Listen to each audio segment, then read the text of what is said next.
اوپر تصویر 65 سالہ سعودی خاتون ہدیٰ العبیدہ کی ہے، جنہوں نے چند روز قبل سعودیہ کی ہائر یونیورسٹی سے گریجویشن کی ڈگری حاصل کی ہے۔ یہ کہتی ہیں کہ میری عمر 17 سال تھی جب میری شادی ہوگی۔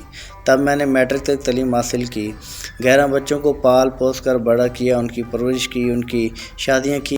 42 سال بعد 59 برس کی عمر میں دوبارہ تعلیم حاصل کرنے کا ارادہ کیا اور بالآخر چند روز قبل ہال یونیورسٹی کی کانوکیشن میں اپنے بچوں کی عمر کے کلاس فیلو کے ساتھ وہ ڈگری حاصل کرنے والوں کی فہرست میں شامل تھی۔ جب ایک عربیہ چینل کے نمائندے نے ان سے سوال کیا کہ آپ کے ذہن میں کیا خیال آیا 42 سال بعد آپ نے دوبارہ تعلیم حاصل کرنے کا ارادہ کر لیا، تو اس پر یہ کہنے لگیں کہ میں چاہتی ہوں کہ جب اللہ تعالیٰ سے میری ملاقات ہو تو میں ایک جاہل عورت کے طور پر اللہ سے نہ ملوں، بلکہ میرا شمار اللہ کے نزدیک اہل علم لوگوں میں ہونا چاہیے۔ It's never too late. ہم تو پڑھتے آئے، لیکن ہدیٰ العبیدہ نے عملی طور پر یہ کر کے دکھایا۔ زندگی زندہ دلی کا نام ہے، مردہ دل کے ساتھ خاک جیا کرتے ہیں۔ یاد رکھے، پیغام یہ ہے کہ زندگی جستجو کا نام ہے۔ جب پانی رک جاتا ہے، نہ تو کوئی اسے وضو کرتا ہے اور نہ اسے کوئی پیتا ہے، کیونکہ اس نے پھر زندگی دم توڑ دیتی ہے۔